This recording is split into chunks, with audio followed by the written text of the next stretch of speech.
Então, falando agora de outro princípio, né, que vai orientar as relações do Estado brasileiro com outros estados estrangeiros, né, nas suas relações internacionais, portanto, é o previsto no inciso 2. Então, o Estado brasileiro ele se orienta também nas suas relações com outros países pelo princípio da prevalência dos direitos humanos, né? E o que significa isso?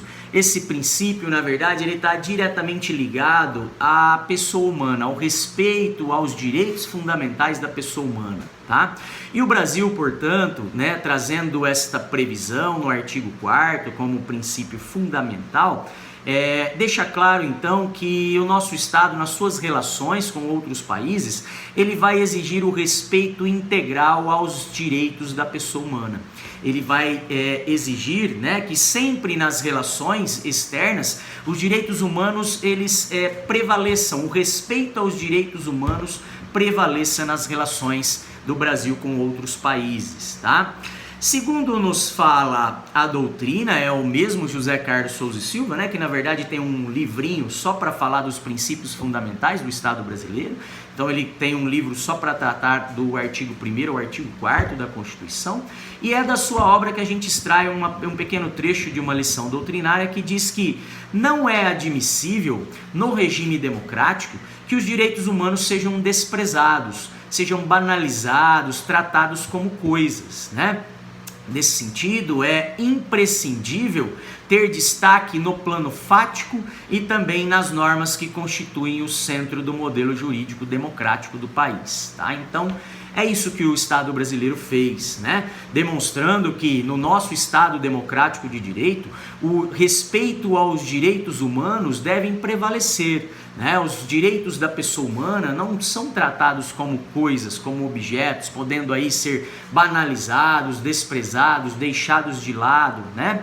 E desse modo, o Brasil deu destaque realmente, né? Não só no plano fático, no plano das coisas, no dia a dia, né? Nos fatos que conduzem a nossa vida social, mas também trazendo como princípio base, como princípio fundamental na Constituição Federal, né? Nessa norma que é o centro do modelo jurídico, é a norma central, é a norma superior do nosso Estado democrático, né? Do nosso ordenamento jurídico que rege o nosso país, o nosso Estado, tá? Então, o Brasil ele deixa claro, através da previsão na Constituição Federal, na norma máxima do país e no artigo 4º, inciso 2, que nas suas relações internacionais ele irá exigir o respeito aos direitos humanos, tá? Então, por parte de outros estados estrangeiros, o Brasil sempre irá buscar o respeito aos direitos da pessoa humana.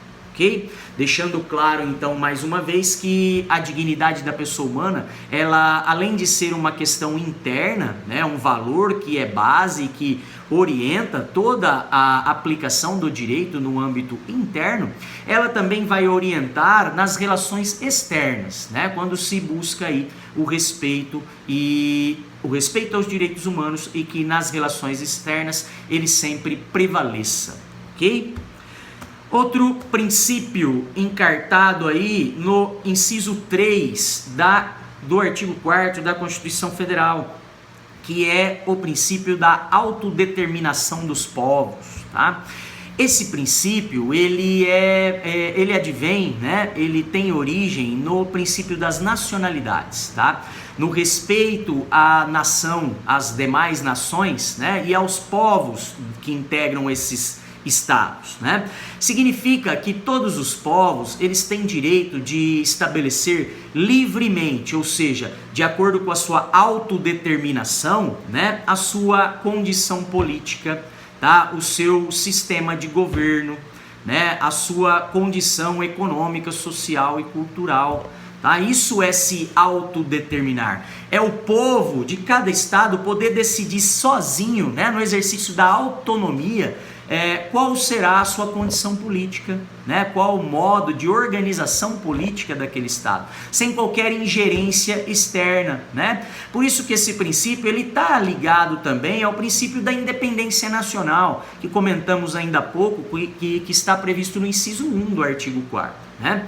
Está ligado também ao princípio da soberania, né? Ou seja, a possibilidade do povo sozinho se autodeterminar politicamente, economicamente, socialmente, sem qualquer ingerência externa, né? Ou seja, de maneira independente, ok?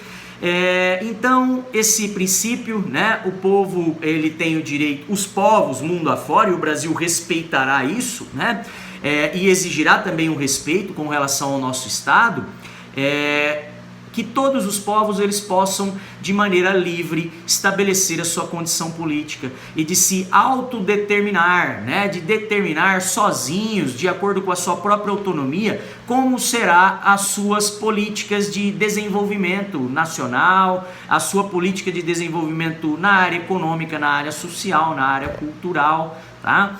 Esse princípio da autodeterminação dos povos, portanto, ele garante que todo o povo de um país tem o direito de se autogovernar, de realizar as suas escolhas políticas, econômicas, culturais, sociais, sem qualquer tipo de intervenção externa, né? Ou seja, com independência nacional, exercendo aí de maneira soberana o direito de se autodeterminar, ou melhor, de autodeterminar a sua organização política, de autodeterminar o seu próprio estatuto político, né? A sua própria, quando eu falo estatuto político, estou me referindo à Constituição do Estado, né? Sem qualquer tipo de intervenção ou ingerência alheia, estrangeira, ok?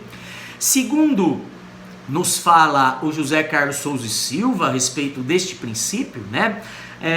A autodeterminação dos povos assegura o direito de ser independente nas relações com outros países, diante da possibilidade de escolher a sua própria forma de governo. Tá? Então, possibilidade aqui de termos uma república, né, um Estado democrático, sem qualquer ingerência, né, e também com relação ao nosso sistema de governo, né, podermos adotar um modelo presidencialista, assim como é o caso do nosso, ou poderíamos adotar outros modelos, mas sem qualquer intervenção de maneira independente nas relações com outros países, né? Diz ainda o José Carlos Souza e Silva que, diante desse princípio, nenhum Estado no mundo tem o direito de impor, de forma direta ou até mesmo de maneira indireta, soluções para os negócios políticos ou econômicos de outros Estados, tá? Ou seja, o Estado, o povo, ele tem que ter o direito de se autodeterminar, ou seja, de se organizar politicamente, economicamente, socialmente, ou seja, em todos os aspectos, né, de organização do Estado, com independência, de forma aí a não sofrer qualquer tipo de intervenção e ingerência por parte de outros estados estrangeiros.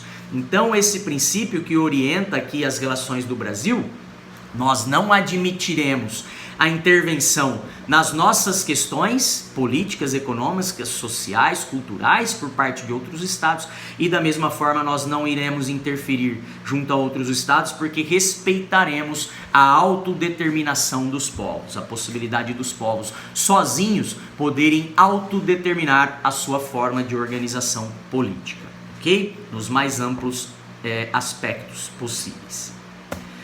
Outro princípio encartado no inciso 4 e que também tem relação com o princípio da autodeterminação dos povos, esse previsto no inciso 3º, e o princípio da independência nacional, previsto no inciso 1 do artigo 4º, né, é o princípio da não intervenção. E ele é, na verdade, um complemento, né, da autodeterminação dos povos.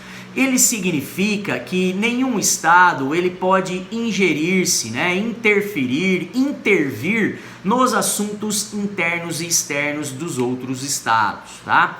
Então, não é apenas a noção de intervenção armada, tá? Quando falarmos de intervenção, não é apenas a intervenção armada junto a outros estados estrangeiros, mas como explica, né, como menciona o artigo 19 da Carta da Organização dos Estados Americanos, a chamada OEA, a interferência que estamos mencionando aqui é qualquer tipo de interferência, né? Qualquer interferência ou tendência atentatória à personalidade do Estado ou atentatória aos seus elementos políticos, econômicos e culturais que o constituem, tá? Então, o princípio da não intervenção, ele significa que o Brasil não irá intervir nos assuntos internos e externos de outros estados estrangeiros, nas suas relações internacionais, né? Ou seja, quando se relaciona com outros estados estrangeiros, o Estado brasileiro não irá intervir nas suas questões internas ou externas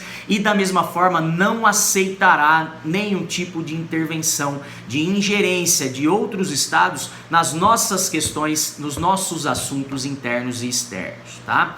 Esse dispositivo, esse princípio, portanto, protege especialmente os países mais pobres, né, nas suas relações internacionais com as grandes potências mundiais, tá? Então, garante aí o respeito à soberania, né, interna e externa, não ingerência, não intervenção e o respeito também à autodeterminação dos povos, tá? Então, esses princípios, esses valores encartados no inciso 1, 3 e 4, eles estão diretamente ligados, ok? Volto no próximo vídeo para falar de outros princípios e dar continuidade à análise do artigo 4º, beleza?